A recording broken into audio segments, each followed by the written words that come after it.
This is Between Hook Sets. I'm Chasen Walter from In Through the Outdoors with my partner in slime, Kurt Underhill from the Fishing Crew.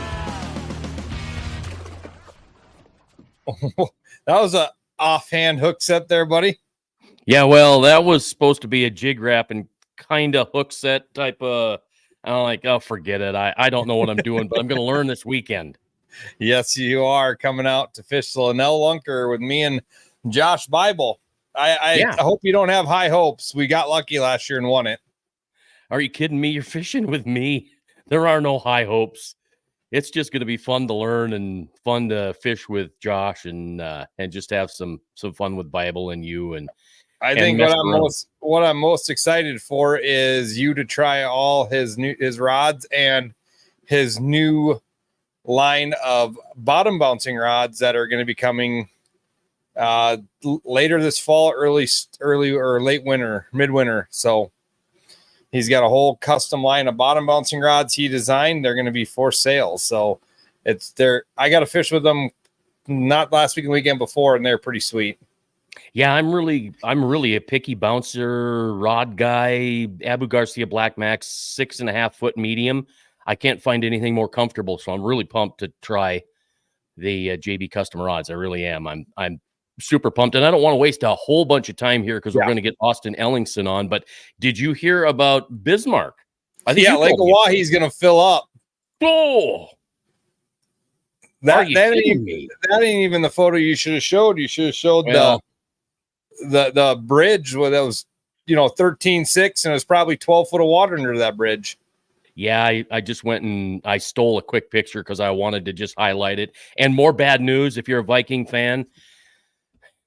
Man, Viking fans can't catch a break. It is absolutely, it's just ridiculous. At least we're starting out on a bad note and not going to have the hope and then the depression. Yeah, isn't that right? Well, let's bring in our guest tonight because this is going to be kind of fun. I'm excited to have Austin Ellingson here, or I should say we are. Austin, how you doing? Good. How are you? Fabulous. Congratulations on that win at Bitter Lake. You and Justin pulled off a big second day. And I'm sorry, I didn't mean to ignore you. I was all focused on Tom Seberg and all the stuff we talked about and the family and everything. And all I did was, at least I was kind enough to shake your hand and congratulate you, but I should have taken pictures and had a chat with you. So sorry, I didn't mean to be a snob. I wasn't doing that. So anyway, appreciate your time tonight. Yep, absolutely. So, Austin, give a little background about yourself, who you are, where you come from, and how you got into fishing. Yep. My name's Austin Ellingson. I grew up in Del Rapids, South Dakota here. I grew up fishing. We always used to go out to Platte to the river. So I grew up doing that when I was young. About when I was 14 or 15 is when I started fishing a few tournaments. And then when I was 16, I actually started taking my dad's boat out without him, and everyone thought he was crazy for letting me do that. But then I went and fished a few tournaments and kind of got my feet wet in a few, and I've been doing it ever since. So been fishing the Lake Area Walleye Club for about 7 years now. Wow. So tell us about this one. I was trying to find some decent pictures of you because I had heard that you've been rather successful lately. Did you win? Did you win something, or are you in close proximity to Angler of the Year? Tell us about that. Yep. So that picture was 2 years ago for our Lake Area Walleye Club Championship. This year, we won our first Lake Area Walleye Club event. The second one, I don't think we did too well. And then the third one, we won again. And then the fourth one, we got like a top 10 in that one as well. So we've won 2 this year, and then that MWC is the third tournament this year that we've won. I think if I pop this up, it's going to be really hard to see. I put an arrow by your name there, but if this is true, the Team of the Year standings for this year, you are in second place right now. We got second. Yep. Our last one was on Bitter about, I think that was 2 weeks ago, and we had to do pretty good. And my fish actually ended up moving like 11 o'clock we caught fish. 4:30 when the tournament started, or 5, all my fish were gone. And so we ended up not doing very well in our 5th event there, and then finished second for team of the year. Okay, see, it's so hard to see on my cell phone. I couldn't tell whether the season was done or not yet. But are you using a Yarcraft too? I was in a Yarcraft. Yep, I was. Okay. Yeah, I had some trailer issues, and with contingency money and all that now, we lost out. I lost out on 16 grand just in that for this year. So I immediately sold that thing and went and got a Nitro. And first tournament with the Nitro is so far 1 for 1. So that's pretty good. So let's talk about bitter. You had obviously you practiced. The wind, Mother Nature didn't really play nice at all with the wind on, was it Thursday that it was horrible? Friday was not good. Saturday, of course, was a little bit different, a little easier to fish. You fished it a couple weeks before. Bitter is it's a tough lake for those that don't know it. You obviously have you've got some experience with it, so it makes things just a little bit easier, but there's a ton of structure in there. There's a ton. It's never ending in that lake. You can find them deep, shallow, weeds, rocks, trees, disc, combine. Yep.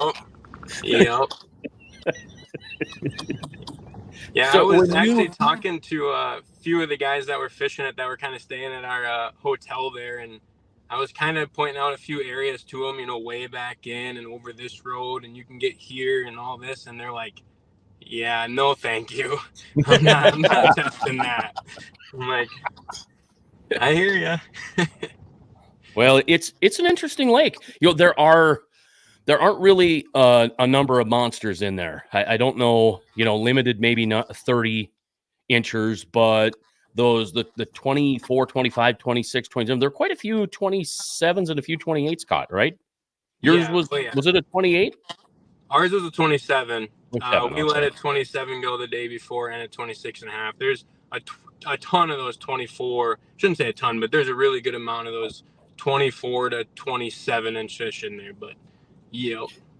Well, and the cool thing about bitter is you can fish it so many different ways. I mean, and be competitive. I mean, you can be slip bobbering something to pulling cranks or jig wrapping or casting crank. I mean, and that kind of makes a lake, in your opinion, does it make a lake tough to break down for a tournament when you can literally go catch a 24 slip bobbering and 10 minutes later catch one on a crankbait? Yeah, it'll play with your mind for sure. You could catch them cranking, and then, like you said, if you catch them cranking in one smaller area, do you slip bob it? Do you jig it? How do you catch them faster? So there's always a ton of different ways you can do it. There's never a for certain this is what it's going to take to do it, because there is, like you just said, a ton of different ways you can catch those fish. Yeah. You did it vertically jigging, right? You were vertical jigging for the most part. Yeah, we were basically casting at them, but it was within that 15 to 20 foot range, so it was pretty well right under the boat. Okay. So let's talk about your partner a little bit. I didn't get a chance to meet him, but so Justin Strutz, right? Is that how you pronounce it? Strutz? Okay, yep. So it's actually Strutz, but everyone calls it Strutz. It's even me. I call him Strutz too. I said, we're sticking with Strutz. That's what everyone says, so I get it. Well, I may just stick with Strutz just because that's the way it's. He probably won't turn around and look at you then. Right. So, okay. So take a look at this picture. Now look at this one. Now look at this one.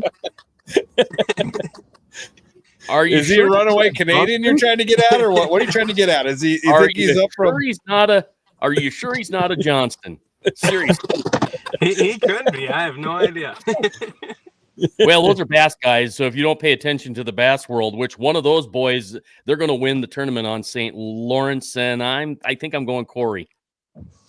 Yeah, I think I got Chris. You got Chris. Okay. Well, we can't all go with the same.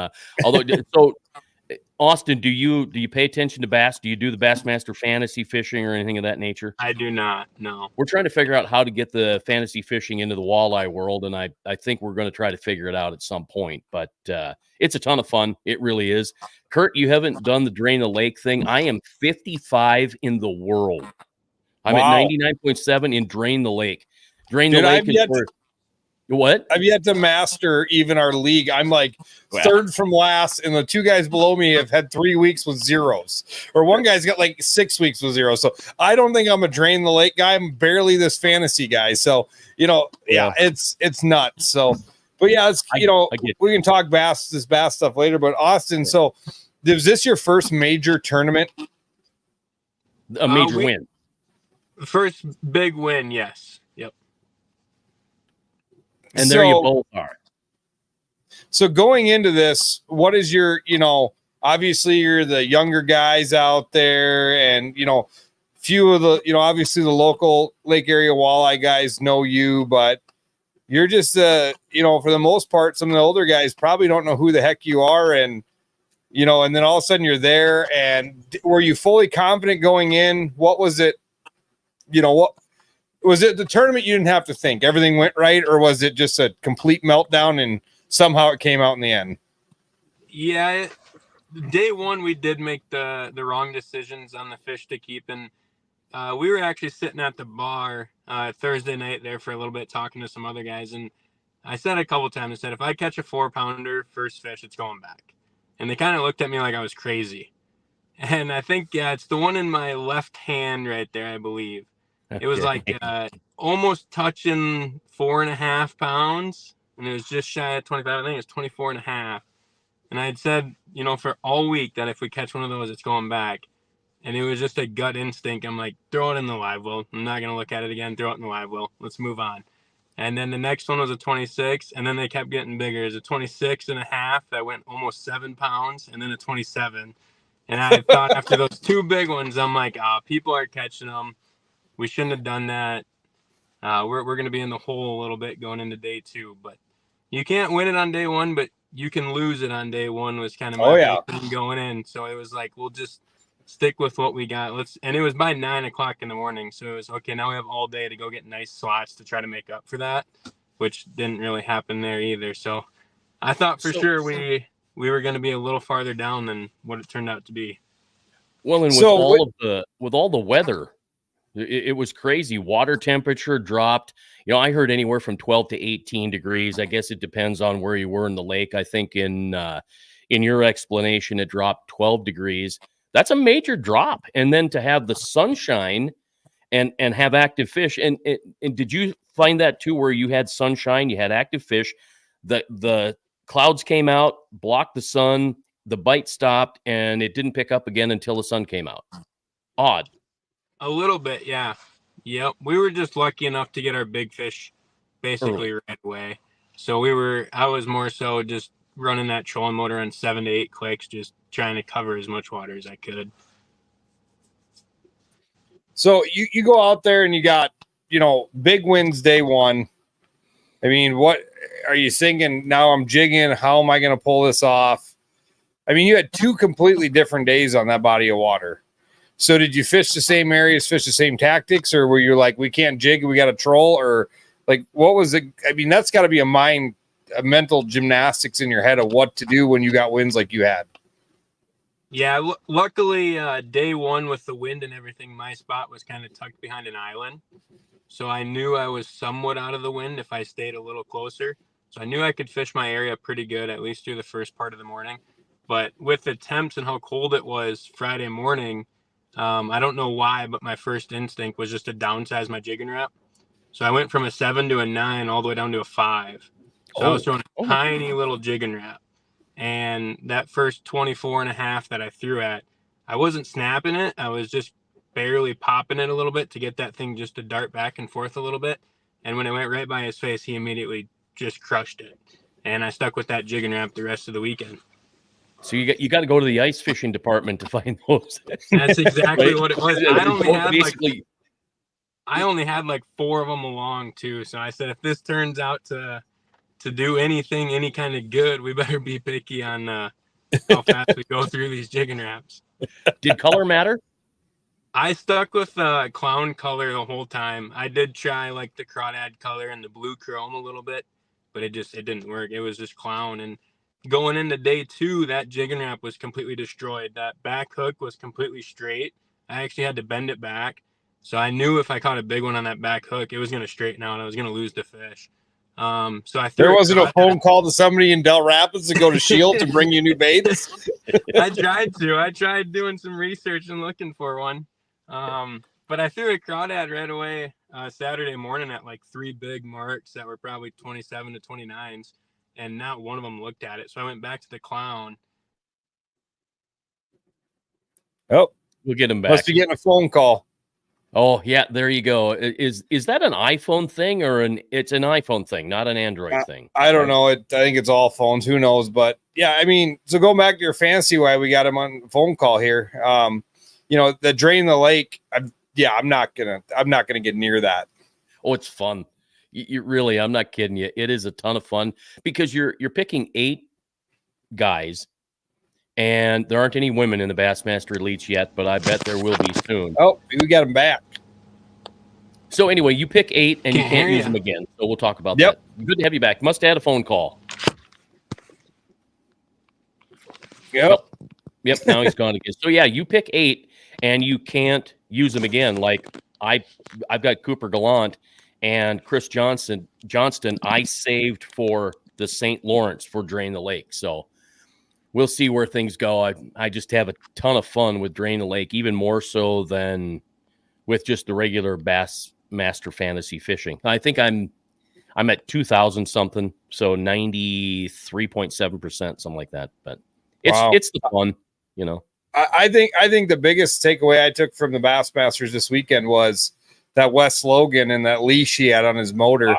And guys that fish Bitter Lake and fish these shallow water lakes, if you guys haven't seen that, go look up Wes Logan on Facebook. And he hit what he thinks was a floating dock or something, and his motor ripped off, and the leash made it so it didn't come in the boat.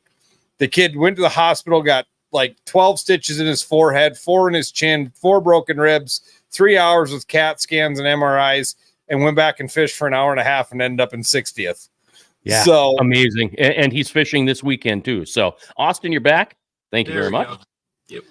So you were talking about you were going through different baits and you went back to that clown. Did you fish the original clown that was all beat up, or did you have a spare? I did not have a spare, and I actually, like I said, I didn't want to throw it because the hooks and everything were so beat up on it. So I wanted to throw in with fresh hooks, all that good stuff. I ended up going back to it, and the first fish I threw at with that clown, he crushed it. And so were you sitting there when you had that fish on going, oh God, don't break. I hope it's not hooked in the back hook. As soon as I set the hook pretty good, I immediately went to my reel and loosened up my drag a little bit. Oh. Like, I can't put too much pressure on this fish. I'll definitely lose it. Do not miss with the net because this is all we have. No. One chance right here.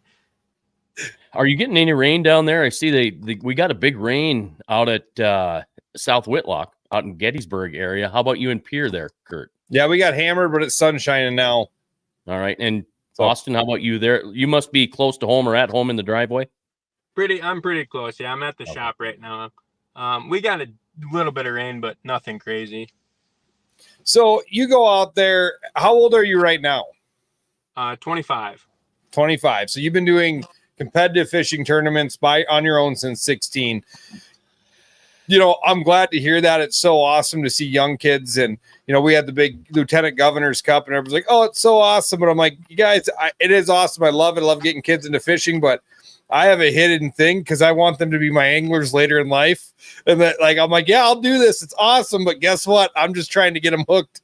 So with these kids out there and the kids that watch this, what at 16 years old, you take your dad's boat and with permission, maybe not, who knows, maybe you call them as you're driving the lake and saying, I got the boat. I don't know. What is do you remember back to that first day by yourself? What was that like? Oh, it was nerve-wracking as heck. It was, I rolled up in a boat that obviously wasn't even mine. I had maybe a couple rods in the boat, whatever tackle I could get with my birthday money.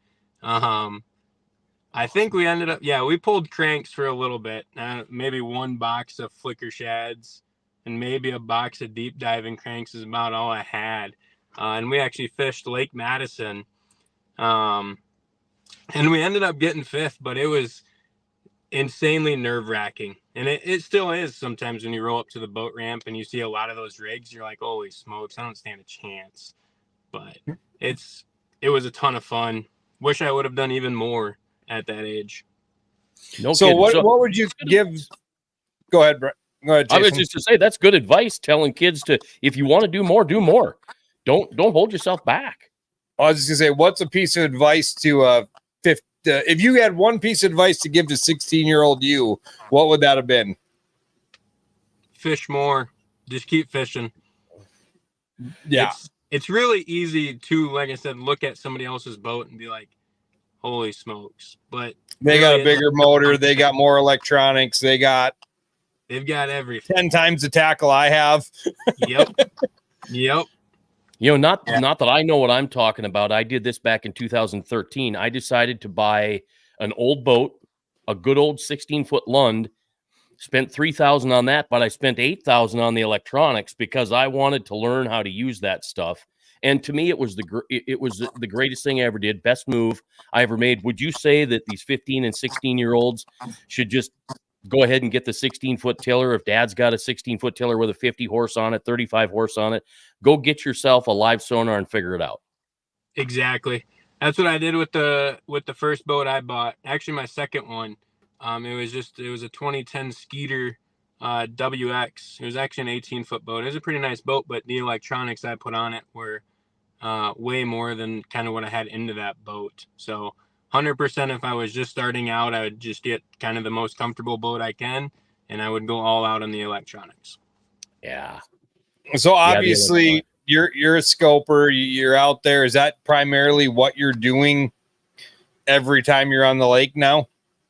A good majority of it. If there's any kind of basin fish or edges, anything like that, where I do like to just cover a little more ground, I'll put some cranks down and just go. But after I catch a few fish, I'll really tune into those spots with live scope almost instantly. Yeah, amazing. I love hearing stories of young people going out, kind of living the dream. I'm guessing it was a dream, right? And then you go out. I think I saw it on, maybe it was Justin's Facebook page, living the dream or dream come true, something of that nature. It's inspirational. Oh, absolutely. So when you had your first boat, were you running just like what kind of your dad's boat? Do you remember the electronics on that thing? And were you dialed in on those, or did you just kind of turn them on and go, there's the bottom, and I think that's a fish? Pretty much. I knew what I was looking for, but I couldn't tell you what kind of fish it was at that time. I couldn't have told you that, oh, that's a carp or a walleye. I'd have just been like, yeah, there's a fish down there. And pretty much running 2D back then. Well, yeah, I believe he had the Lowrance. Yep. Yeah, so 9-10 years ago, that really 9-10 years ago is when side imaging and down imaging really started to become popular. And then of course the 360, and then it grew from there. And do you rely on them all? Do you still, even though you're scoping, the side imaging, down imaging, 2D, do you use all four of them together? Absolutely. Yep. On my dash, I have my Garmin units, and I run the 2D, side scan, all of that on my dash, and I won't drop until I see fish. They all have their place. Mm-hmm. I was talking to a guy the other day, and they're really talking about how well Garmin side imaging is coming along. And I've never ran it. I don't know. Is it really is it coming along to be pretty dang good? Because, back in the day, it was Humminbird for side imaging and down imaging. You had each unit that kind of did their own thing. But I think, Garmin, when forward facing came out, I mean, still it's number one in the game, right? I mean, I will argue that if you're wanting to scope, get a Garmin. 100%. Yep. I had a Garmin on my last boat. I ran the Solix units for the side imaging purpose of it. And they were phenomenal. And I really wasn't expecting that with the Garmin, but it is pretty dang close. So I am good. Very, very satisfied with my Garmin units for sure. I started with Humminbird and made the move to Lowrance because I frankly like Lowrance. I like their down imaging and their side imaging just a little, or down view, side view, a little bit better. Yep, And that's I will, another thing too with the Garmin units is that 2D is way better than I expected too. So I've been blown away. If I had to get a new boat next year, if I did get a new boat next year, they'd be Garmin again. so one thing I will say to people is like, you get I don't know much about Humminbird forward facing sonar, but Lowrance, you pretty much can change your color gain and that's it. The Garmin unit, there is a lot of settings in play and there is a lot more to that. And it's almost like too much. If you're just a new comer to it, go with the Lowrance. If you really want to dive in and take your time, get into that Garmin. And a buddy of mine told me best, just get out there. And I don't know if you did this, but he goes, when you try to figure out those settings, get out there and hit the pause button. And when you know there's a fish there, and start messing with settings till you can really see that fish how you want to see it. And that's what I kind of did. And I got some help from Tom Seberg on my Garmin, and it really changes. Settings really matter in those things. Absolutely. And you can't clean up the screen. Go ahead. Sorry, I interrupted you. Nope, you're good. That's the first thing I do on any lake, pretty much, even if it's before a tournament, is almost just find a fish quick and adjust your settings to that water clarity or anything like that, and then go from there. Well, and that's just it. Like, we were on Devil's Lake last year fishing the snow bears, and the one guy I jumped in for the second day, I had mine on auto fresh, and he goes, flip it on auto salt on Devil's Lake. And I'm like, what? And he's like, flip it on auto salt, and literally change the picture quality. I don't know if there's that much more salt in Devil's Lake, or it's a freshwater shrimp, or what it is, but auto salt on the Missouri River does not help. But on Devil's Lake, it was a game changer on the picture quality. So are you doing that on Bitter? Are you doing that on these little lakes? Are you messing with that? I have not. Nope. Yeah, I haven't heard of that either, but it does make sense. If you've got a lake that's got a ton of pollen and that type of, just all that teeny tiny, microorganisms and stuff, I could see if you put that on salt rather than fresh, that you might clean the screen. And that's part of the other problem too that I noticed with neighbors out at South Whitlock that complain that say it just sucks. They can't find their bait. They don't know what they're doing. I think they overfilter. If your screen is clean and you're looking for your bait, or if you lift it and then it moves and you drop it and then it drops, you're overfiltering it and you're getting the screen way too clean. I learned a couple of things just a couple of weeks ago. We were fishing over the Willows in 110 feet of water. So we're 45 over 60. And I realized I didn't need to be in that 110 feet.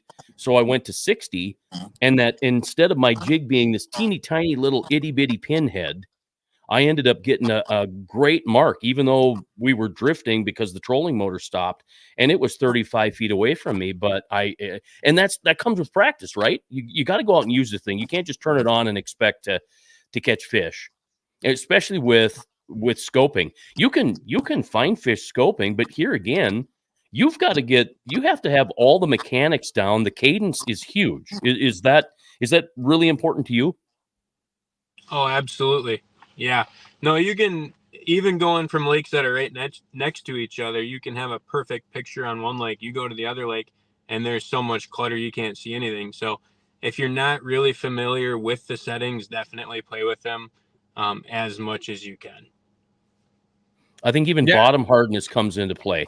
If you get into a gravel bottom, a sand bottom, hard bottom, and you get those double and triple returns, it will mess you up if you don't understand all that stuff. Practice, practice, practice.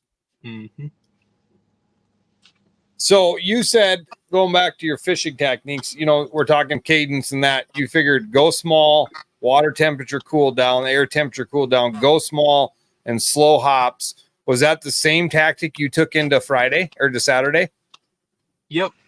I stayed with the small jig and the small jig and wrap, and again, I just wasn't with how far that water temp came down. I figured them fish were not going to try to pin it as much. They weren't really as aggressive. active. But yep, if you could get it right by them, just enough reaction out of them just to get them to snap it quick. So the old downsizing thing that just holds true. Yep. Absolutely. So did you see that change as the day went on and water, as the sun came out, they warmed up? Did you see the fish act any different, or was it pretty much the same? It was pretty much the same. The two bigger ones we caught on Friday came on that small jig and wrap, and they did come shallower. It was actually my slot fish spot. But it was the same thing. If you could get it right by their face, they were still hitting it. The other thing that I thought was interesting was pressure was on the higher end of the spectrum. It was 30.2, I think 30.21 I saw on Friday, and Saturday it was 31.25. So pressure was high. So, and I've noticed that out at the river, if pressure is high, the bite is off. And certainly here with, our lakes and our basin lakes, whether you're talking Thompson or Poncet or Sinai or whatever, if pressure's high or low, it does make a difference here. Maybe not so much at the river, but I think you fish bitter enough. Did pressure come into play at all for you, or does it matter on that lake? Usually, yeah. And how much pressure in general from other fishermen that lake has had over the last month.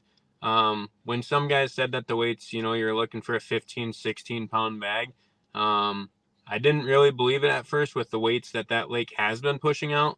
But with how long it's been pushing them weights out, I figured that we could be at that spot too. Not only the cold weather, but the fact that bite has been so good that bite was probably going to drop off just a little bit. Now, you said you caught 75 to 100 fish in those 2 days. That's a ton of fish. Oh, yeah. Saturday, we had both our overs in by 8:45, and we went through a good 50 to 75 small fish. And then we actually went through probably 10 to 15 of those 15 to 15 and a half inch fish. So were those smaller fish grouped up? They were. Yep. There was probably you'd see 3 of them and you're hoping they were maybe 16s. And as soon as you'd get a couple of them to start kind of swiping at your bait, all of a sudden there was 30 of them. You had a whole Christmas. Oh, that's so fun to see, especially on live sonar. It's a treat and a great lesson in what you're seeing. And I think if people would understand that the difference in young walleye to older and more mature walleye is amazing. Oh yeah. So did you change your tactic to go for your slot fish, or was it the same tactic? Throwing a jig and wrap at them. I threw a couple different colors at them too. But all of our nicer slot fish came on a jig and a crawler. Do not do that on Lake Oahe. You will have Catfish Central. Hey, they feel like walleye until you get them up to the boat. I mean, what the heck? So, okay, let's talk about Justin a little bit. I don't want to leave him out here. I'll just pop up another picture of him again. He's your partner, has been for quite some time. Give us the background on both of you. Yeah, that was 18 or 19 at least, when I had first met him and everything. And we actually did some hunting and stuff in the fall, and came around the springtime. My other buddy from high school was like, I don't think I want to, fish the league and stuff. And I'm like, all right. So I asked Justin, I'm like, you want to fish this league and fish some more tournaments? And he's like, yep. So we've been fishing league together ever since. Well, I'm gonna nickname him Third. He is the third Johnston brother, and that's the way it is. Sorry, Justin. I apologize, but I don't, because you're third. Although you're first. So congratulations to both of you on the win. I think it's super amazing. And because of that win, you took home, $11,000 in cash. Could have taken home some more if you'd had the right boat, that kind of thing. He did have the right boat. He got $8,000 contingency. He said he switched to a nitro. That's right. So what was it that you didn't get in the side pot, or you didn't get into any of that other extra money, right? Right.